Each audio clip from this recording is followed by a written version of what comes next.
பெண்கள் ஏமாளிகள்னு சொல்கிறாங்க. நிஜமா? யார் ஏமாத்தினாலும் அவங்க ஏமாந்துடுறாங்க, யார் பேசினாலும் ஏமாந்துடுறாங்க, என்ன நடந்தாலும் மறந்துடுறாங்க, அடுத்து மன்னிச்சிடுறாங்க. ஆனால் பெண்களை ஒன்று மட்டும் மன்னிக்கவே மன்னிக்காதீங்க. ஒருத்தர் மேலே நம்ம அன்பு வச்சு அவங்க தான் உலகம் அப்படின்னு போன பிறகு நம்மளை இல்லை நீ அடிமை தான், உன்னை நான் அதுக்காக தான் விரும்பினேன், அதுக்காக தான் கல்யாணம் பண்ணேன், நீ பணத்துக்காக தான், நீ ஒரு மிஷின், என்னோடய பொருள், எனக்கு சொந்தமான பொருள், எனக்கு உன்னுடைய உடல் மேலே ஒரு போதை அப்படின்னு எவன் சொல்கிறானோ அவனை என்றைக்குமே மன்னிக்கவே மன்னிக்காது. அந்த வாழ்க்கை நமக்கு தேவையே இல்லை. நம்ம சுயமாக நம்மளுடைய சுயமரியாதையோட கண்டிப்பாக வாழணும். சொல்லி பார்த்து திருந்துற ஜென்மங்களாக தான் சொல்லணும். திருந்தாத ஜென்மங்களை யாரையும் நம்மளால் திருத்தலாம் முடியாது. நம்ம திருந்திக்கிட்டால் தான் உண்டு.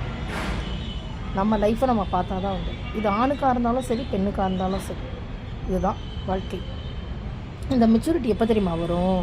நம்ம லவ்வு அது இதுன்னு ஓடிக்கிட்டே இருக்கோம்ல. 20 வயசில் ஒரு 15-16 வயசுலேயே லவ் வந்தது, அது இம்பாச்சுவேஷன்.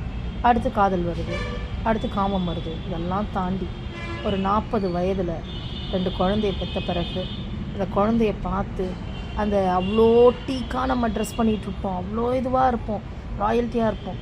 ஒரு கொண்டையும் தூக்கி போட்டுக்கிட்டு இருக்கிற அழுக்கு நைட்டியில் ஒரு டவலை தூக்கி மேலே போட்டுக்கிட்டு அந்த குழந்தையும் தூக்கிட்டு ஹாஸ்பிட்டலுக்கு ஓடுவோம் பாருங்கள். அப்போ தான் வாழ்க்கை புரியும்.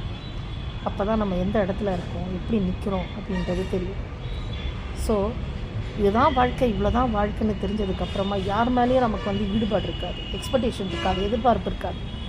ஸோ நம்மளுடைய வாழ்க்கையை லீட் பண்ணிட்டு போயிட்டே இருக்கலாம். யாரை நம்பியோ நம்ம இல்லை, யாரோட தோளும் நமக்கு சாஞ்சிக்க யூஸ் ஆக போகிறதில்ல. நம்மளுடைய கஷ்டங்கள், நம்மளுடைய துக்கங்கள் அவங்களுக்கு சந்தோஷமாக தான் இருக்கும். ஸோ நம்ம வாழ்க்கையை நம்ம பார்த்துக்கிட்டு போயிட்டே இருக்கோம். என்ன சொல்கிறீங்க?